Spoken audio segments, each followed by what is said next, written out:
Family and fellow soldiers, I'm the professor, and this is the moment of truth. They say that sex sells. That's certainly true, but there's a flip side to that equation. Sex buys things too.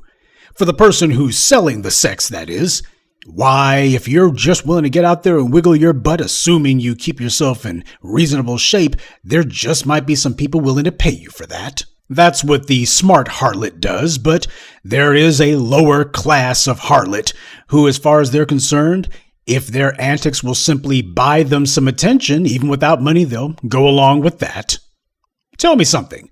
What do Niecy Nash and Lizzo have in common? Besides their lousy choice in friends, that is. Hey, I judge people by the company they keep. Well, what they have in common is there is no low they're not willing to stoop to in order to try to get themselves some attention. And we would all appreciate it if they kept their clothes on and kept their mouths shut, but that's the entire point. These people, as far as they're concerned, they're trying to appeal to a white media audience. And with the white media, the more outrageous and obnoxious your behavior, the more likely they are to give you a segment on TV, post you on the internet. Hey, if that's what they got to do, that's what they're willing to do. I'm not entirely sure why Lizzo was a thing. I hear that she might have had something to do with the music industry, though I'm not entirely sure what. But the one thing that we are all sure of is that she made a perfect rear end of herself in public at a sports event when you had all those cameras there, and that was deliberate, because this is what the old broken down hood rat is reduced to. She already understood that a sex tape of her wouldn't do anything other than make people vomit, so this is what she had to do, and she had no problem with it because she has no self-respect. But my question is, do black people have more respect for themselves than to allow there to be absolutely no societal penalty for this kind of behavior? Lizzo is not merely some attention-seeking skank. This woman is adamantly against the interest of black people. Apparently somebody who pretends to like her must have hipped her to the fact that that little attention-seeking stunt that she pulled, well, she's not going to be able to get any more mileage out of that. I mean, the only thing that she did was she made a laughingstock of herself, and people got pretty tired of it pretty quickly. So in 2020, Lizzo was trying to go the Killer Mike route, reinventing herself as some sort of thoughtful commentator on politics. Why, all of a sudden, she was concerned about politics. She was taking shots at Donald Trump and telling people you need to vote for Joe Biden. Why, even after the election, she was pretending to be all emotional and she's crying and, oh, I'm just so glad. Yeah, anything for attention, anything at all. But before you go thinking to yourself that maybe this hood rat has turned over a new leaf, just a couple of days ago, she posted on her Twitter an endorsement of Doja Cat of all people. Yeah, this Doja Cat. So we've gone from phony crocodile tears over Biden winning the election to Doja Cat's new video fire. Yeah, and there's some of y'all out there who probably think that some of her antics are cute. You think this is cute? It's not. Attention whoring is not some victimless crime. The people who do that, they don't give a rip who it is who gives them the attention, long as they get some attention. They'll do anything for it. While Lizzo was busy pretending that she's got something against Donald Trump, she can't tell you anything about Donald Trump. She can't tell you anything about Joe Biden either. All she knows is this was the quickest route to get some attention. And is there anyone who's really so simple-minded as to think that if Donald Trump had called Lizzo up and said, hey, I want to make you the third member of the band, along with Diamond and Silk, get on the campaign trail for me, please. You know she would have been on that. She would have been waddling her way to 1600 Pennsylvania Avenue.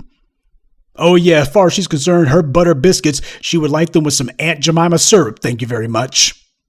See, attention whoring is not some victimless crime. They're for sale to the highest bidder. And that's just Lizzo. This Niecy Nash character, well, as you can see, she scrapes the bottom of the barrel. Niecy Nash has been married 3 times. I'm not making that up. I'm sure some might say this proves that there's someone for everyone. I think it actually proves that there's a sucker born every minute. Now, Niecy Nash's first 2 spouses were black men. And here you see her with her current husband. So this class clown, she's been going through spouses the way that most people go through cars. The only thing more phony than her implants is her commitment. Now again, just like with Lizzo, this is not the kind of person that I spend time trying to learn about. I'm not trying to become a thoughtologist. But apparently this Niecy Nash character was on a TV show called Reno 911. I never heard of it, and now that I have heard of it, I resent that I have. Well, apparently they made a movie about it, and here she is on the red carpet. Now, you notice the similarity between herself and Lizzo. This is how this woman chooses to go to a movie premiere. Now, I don't know, maybe this is supposed to be a comedy, maybe it's supposed to be some wild, wacky, out there comedy, whatever. I gotta say, though, we've come a long way since Police Academy, a long way down, and this is what she chooses to do. They make it a point, though, that the rest of her co-stars, they're going to be fully clothed, but not her. Oh, no. With her, we got to put all this extra stuff on it. And if this reminds you of Terry Crews, it should.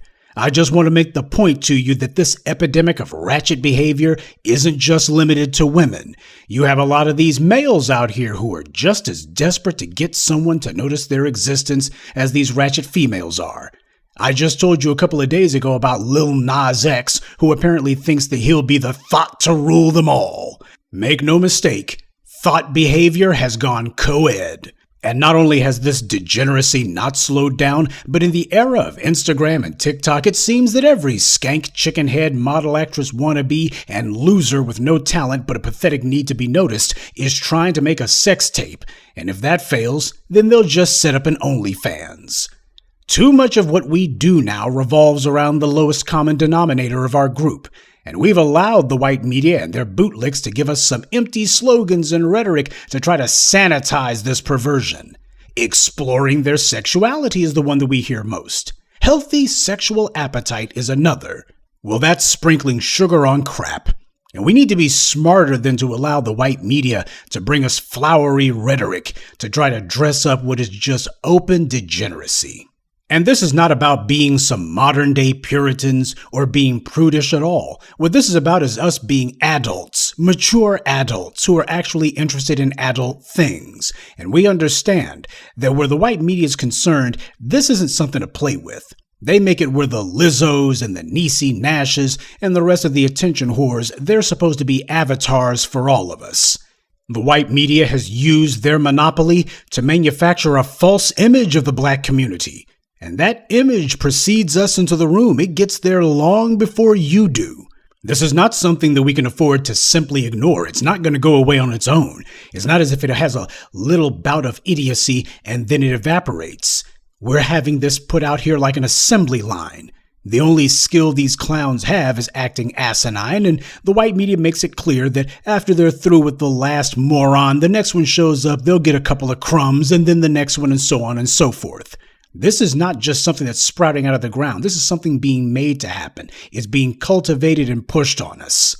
The racists who peddle the TV shows, movies, books that so many of us consume, they are in fact the same people who pal around with the likes of Jeffrey Epstein. And as we've seen in recent years, a lot of these people in the white media are heavy into pedophilia. That's why so many shows and even cartoons depict teenagers and even preteens as being sexually active, if not just romantically involved with someone. And it's not because the culture is going that way. That's a lie the white media tries to push. This is the direction the culture is going. The hell it is. It's because the degenerates who run the white media want this to become the culture. And they're trying to convince you that it's some sort of inevitability. So you might as well just accept it because everyone's doing it. Their goal is to wear us down until eventually they hope we'll just throw up our hands in exasperation and allow them to do whatever they want. But what they're going to be doing is going to be after black children. That's what they're going to be doing. That's who the real target for them is. The pornification of the culture always leads to the children. Once you allow thought culture to become the norm in every arena of the society, everywhere that adults gather, there's always some whorehouse behavior going down. When you allow that to become standard operating procedure in your society, then you have paved the way for them to bring your children into that behavior. And when they do, you'll be hearing those old slogans again. Little Bobby over here, he's just exploring his sexuality. And little Monica's just got a healthy sexual appetite. She's not even old enough to have a driver's permit. So the white media that puts the Lizzos and the Niecy Nashes and the rest of these chuckleheads out here, they know exactly what they're doing. The question is, do you? See, the white media, they'll go ahead and play the game of, oh, let's go ahead and put Kim Kardashian out there. And they'll tell you, oh, look, Kim Kardashian, she has made it acceptable for a woman to have a large butt and to have thick thighs. Give me a king-size break. Miley Cyrus, why? She made twerking socially acceptable. In other words, at best, if you're simple-minded, the only thing you can say is you got a white woman and a mostly white woman in the case of Kim Kardashian, who are the only way that anything even remotely associated with black people can find anything pretending to be social acceptance. That's tokenism at its absolute lowest. But in both cases, they make it very clear, well, Miley Cyrus, she's going to get a pass because, well, she picked this up from black people. She wasn't elevating this. If you think that twerking is somehow something that's going to be of value to the society or somehow of credit to black people, where's Miley Virus at today? Yeah, see, they're going to go ahead and give her a way out, so that as soon as she stops doing it, they aren't going to mention it anymore. But what they will be doing is they make sure they got that steady drum beat that where black folks are concerned, here's Kim Kardashian, and here is Miley Virus. Oh yeah, degeneracy, why? There's just a never-ending spring of degeneracy that comes from the black community. That's the source of all this stuff. That's the point that they want to get across loudly and clearly. And the purveyors of this, these white women who you see doing this mess, they're going to give them a way out. They're going to let them out when the time comes because they always do. And then afterwards, they take all of the thought behavior of the Amber Roses and the Kim Kardashians and the Miley Cyruses, and they lay them at black folks' feet as if we were the ones responsible for what these other folks do.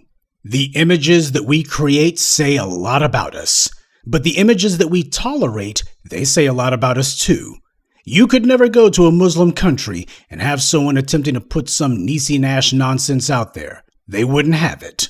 Hell, even in the West, people know better than to go to a Muslim enclave and to try that. You go to some Muslim community and think you're going to be pulling that mess.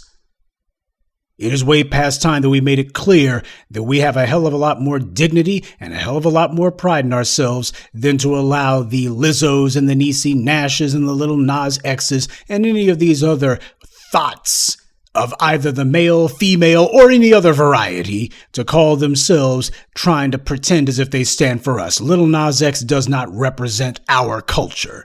Niecy Nash doesn't represent our culture. None of them do. Because our culture is not about seeking attention, it's about seeking power. We have come much too far to allow our motto of power, wealth, and influence to be replaced with attention, clicks, and retweets.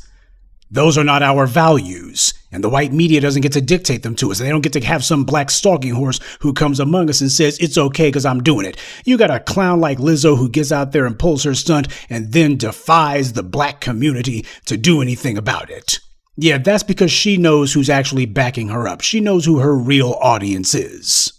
That's why when the black community made it clear that she was doing something that we all knew the white media would use to try to say, see, this is how these black people are. We pointed that out to her, and what does she do? She gets all defiant.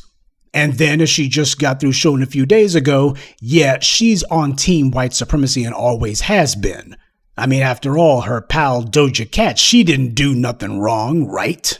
So when it comes to bootlicking, just understand the Thots, they happen to be part of that bootlick contingent. The Thought has no problem using their tongues to polish the boots, the soles of the feet, or any other part of whatever white media paymaster they're hoping to get a few crumbs from. So we must draw the line. We got to make absolutely certain that there is a zero tolerance policy for this kind of thing. They are absolutely persona non grata among us. You want to call yourself associating with or being part of intelligent black society? The operative term there is intelligent. And there ain't a dang thing intelligent about deciding that you're going to be wearing butt floss in public, or that you're going to be literally showing your behind in front of tens of millions of people because you think that that's a cute thing to do. There's nothing intelligent about that. We've got better sense than to engage in that behavior or to tolerate it. And I am not so naive as to think that with such a large and viewpoint-wise diverse group that we've got here as this audience, there's just a few of you, I'm sure, who probably give a wink and a nod to it or think that it ain't so bad. Let me tell you something. Once you've made the devil's bargain to accept whorehouse culture, the only thing you're gonna get is screwed. Good day, and be one.